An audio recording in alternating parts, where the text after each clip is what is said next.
Hello, hello, hello.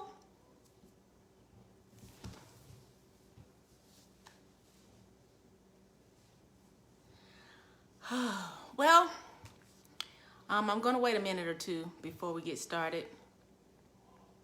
But I definitely want to welcome you to Therapy Thursday.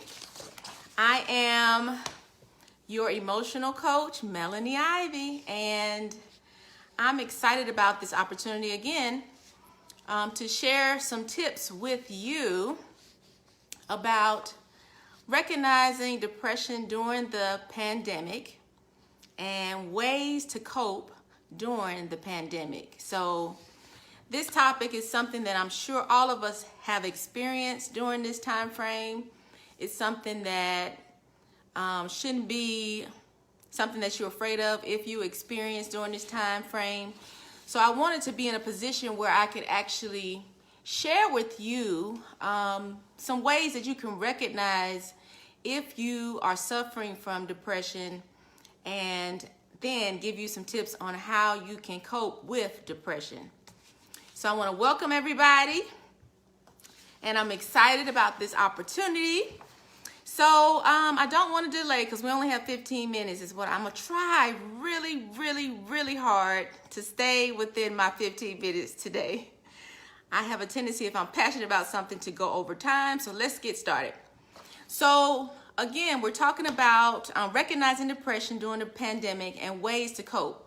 So I want to also start off with the definition of depression, because let's just set the standard as to what we're watching. So depression is a mood disorder that causes a persistent feeling of sadness or loss of interest. And when you experience this, it affects how you feel, how you think, how you behave, and can lead to a variety of emotional and physical problems. So again, it's important for us to set the tone with first the definition of depression, so you'll then know, have some things I've been experiencing may fit into this category. And sometimes you may also have trouble doing normal day-to-day activities, and sometimes you may feel like life is not even worth living. So I think during this pandemic it's extremely important to be self-aware of where you are, what you're feeling, and so that you can be in a position to recognize it, and then once you recognize it, you're in a position to do something about it. So now that we've talked a little bit about what depression, the definition of depression is, I want to, before I begin going into the one that we're going to focus on today, I definitely want to make sure that you are aware that there are different kinds of depression. And so with that being said, I want to focus today on what's called major depression, which is the foundation from which the other types of depression stand upon, okay? So with that being said, although depression may occur only once in your life, perhaps, people are known to have multiple episodes of depression throughout their life. So I definitely want to make you aware of that. And during these episodes, symptoms occur most of the day, nearly every day when this occurs. So today I just want to share with you 12 of the symptoms that could be experienced if you're experiencing major depression, okay? So the first one is feelings of sadness, tearfulness, emptiness, or hopelessness. The second symptom is angry outburst, irritability or frustration, even over small matters. So keep that in mind.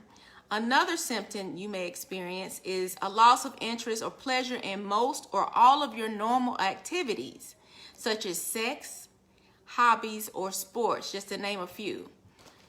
Now, another symptom you may experience is sleep disturbances, including insomnia and sleeping too much. Another symptom is tiredness and lack of energy. Even the small tasks take extra effort for you to complete. Another symptom, reduced appetite or loss of weight. Or it could be the opposite, which is increased cravings for food and weight gain. Another symptom, anxiety, agitation, or restlessness. Another symptom, slow thinking, speaking, or body movement. So be aware of this.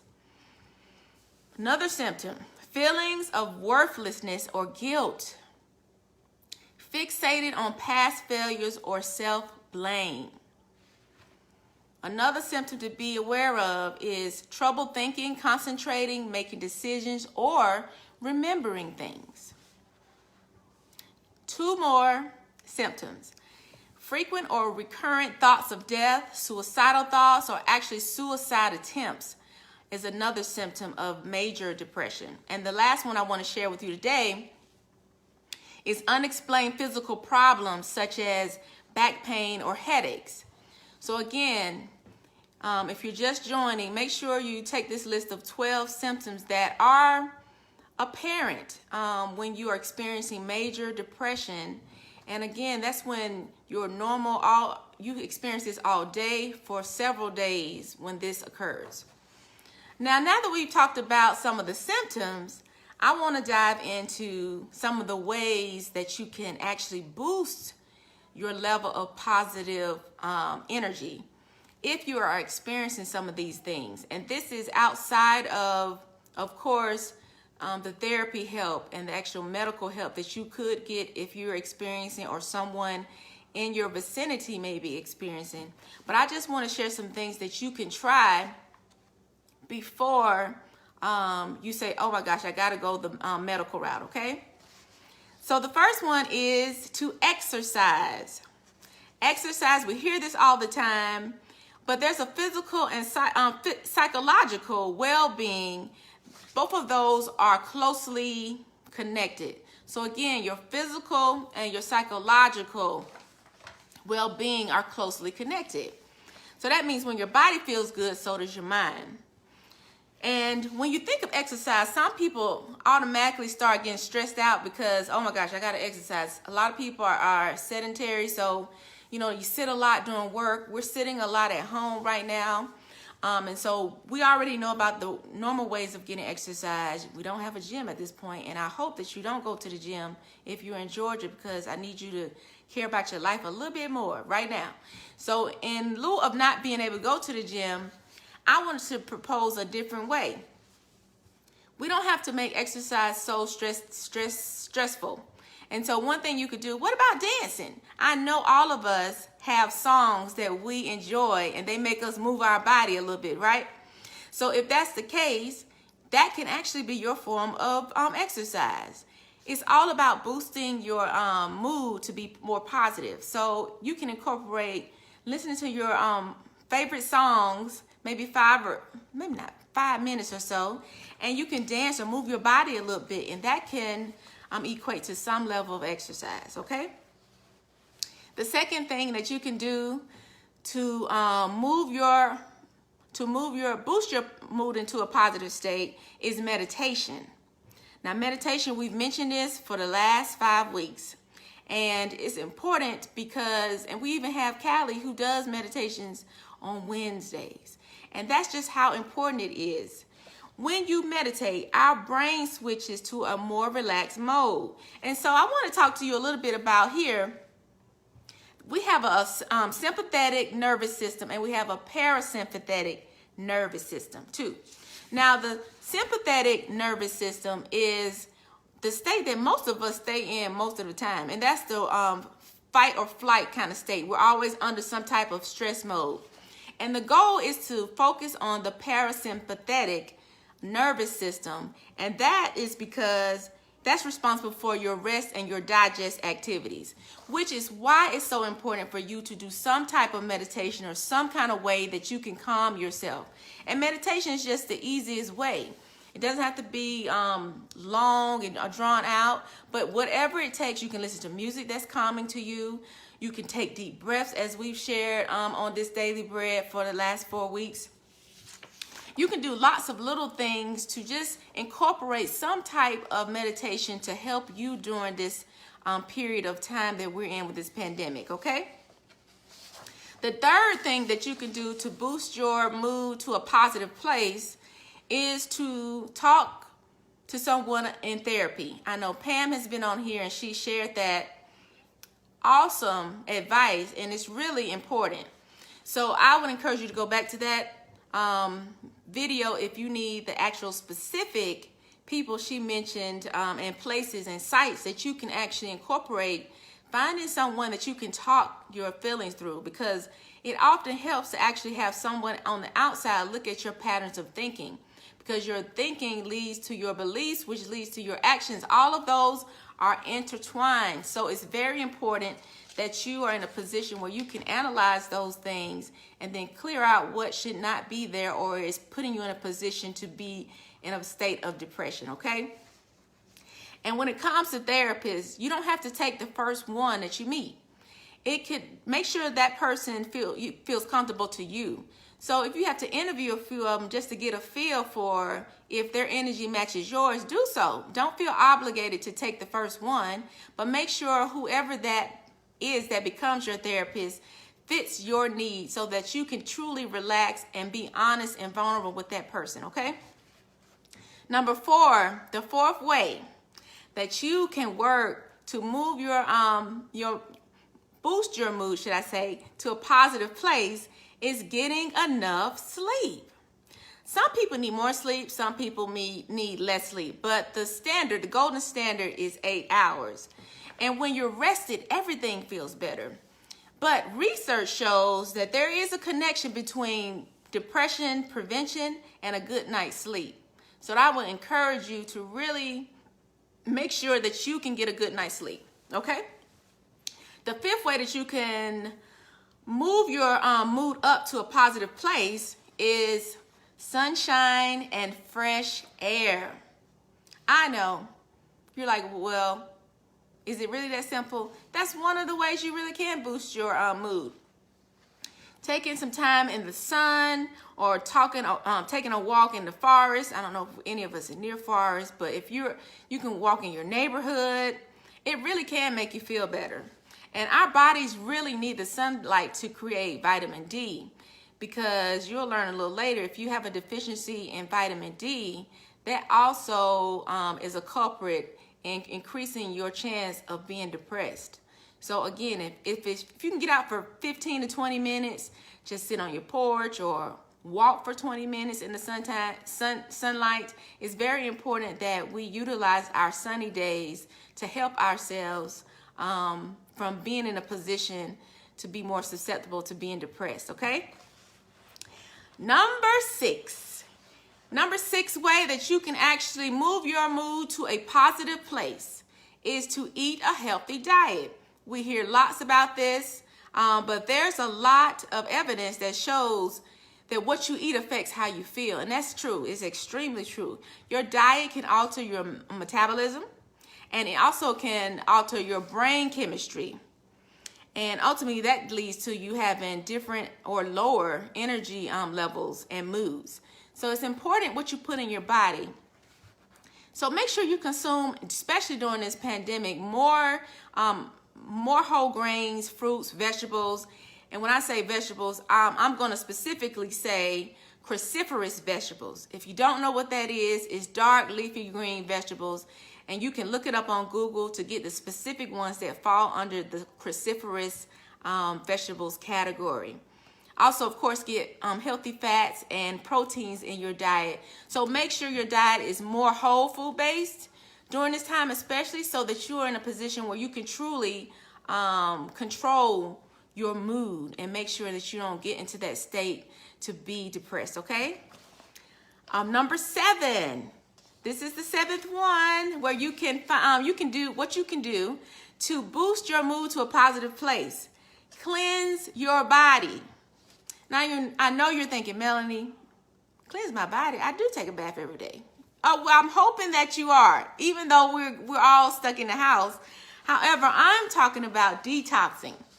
And so when I say detox, I mean make sure you're eating cleaner so your body can start processing whatever was put in prior, and it can replenish what you put in it that's healthy and clean can definitely put you in a place where your body can properly function. So when our body is clean, the mind follows. I want you to keep that in mind. So you become lighter, healthier, and you also have an improved mental energy. So also when you are detoxing, that's also like you can juice or you can make smoothies. Have a couple of smoothies in place of some of your meals if you're in a position to do so. And that actually gives your body an opportunity to a break from having to process all the food that's put in it. We don't realize that 70% of our body, our energy is used on a daily basis processing the food that we put within it. So it's important to be extremely kind to ourselves during this pandemic, where it's very stressful and it's a lot of anxiety and stress for a lot of people. Even in the midst of us all experiencing some level of that, it's important that we take a moment and be self-aware and do what we can by being aware of what we put in our food, in our bodies. So if you're in a position where you can give your body a break and you can hold on to some of that energy that is exuded daily on a daily basis, just processing the food we put in our bodies, it's the best position to be in, okay?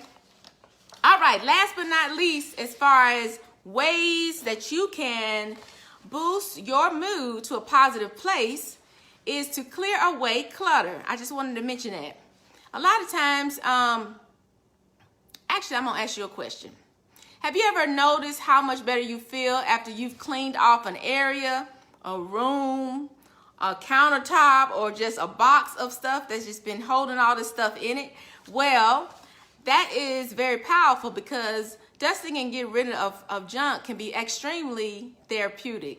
And it also gives you space to bring in new things into your life. So if you are in a position where you can clean up something, you do feel better because you feel less of a weight. And unfortunately, sometimes we live in spaces that are so cluttered, we don't realize the physical results of that on us.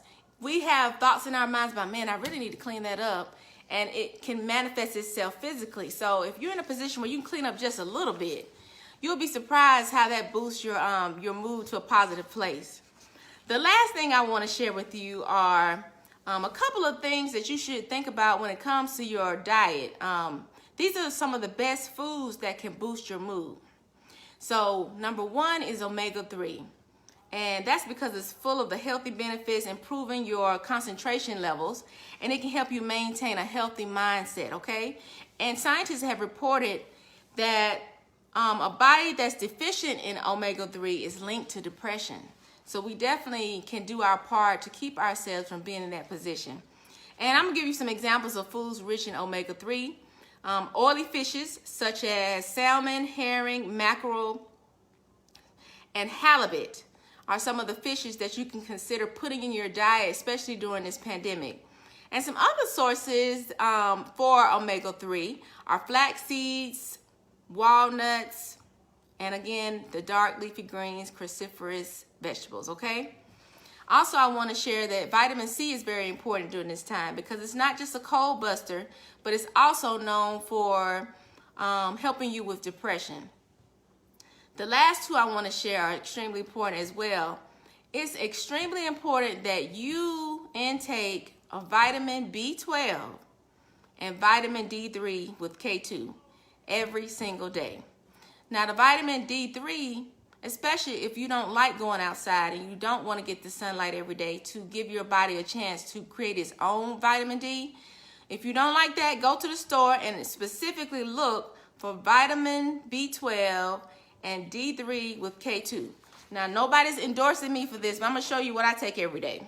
So you can go to I go to Sprouts, but you can go to any health food store, and I take vitamin B12 and vitamin D3 with K2, okay? It just happened to be sitting on this counter. So, I think that's it for today. Again, I enjoyed being in a position to share with you a little bit about how you can recognize depression within yourself or with the people that you are now residing with during this pandemic. And I want to share some ways, 8 ways in particular, that you can cope with these symptoms if you see them within yourself or within your family members or whoever you're quarantined with. Again, it is Melanie Ivey, your emotional health coach. And I want to also encourage you to continue to stay with the Daily Bread series that TFC is doing, the faith community. Make sure you are following the TFC, the faith community, and connect with us. We do something every day at 6:30, except for Saturdays. Saturdays we have a session beyond the Bible and beyond, and it's at 4 p.m. And so all you would need to do is connect with us, and we'll make sure that we give you the link you need to be able to participate with us during that time. Oh, this Saturday we have worship, so we definitely want to invite you to that. Please look on the faith community, and you'll get the information there about this Saturday for our upcoming worship. You guys have a great evening. I hope that you all are well, and you take care.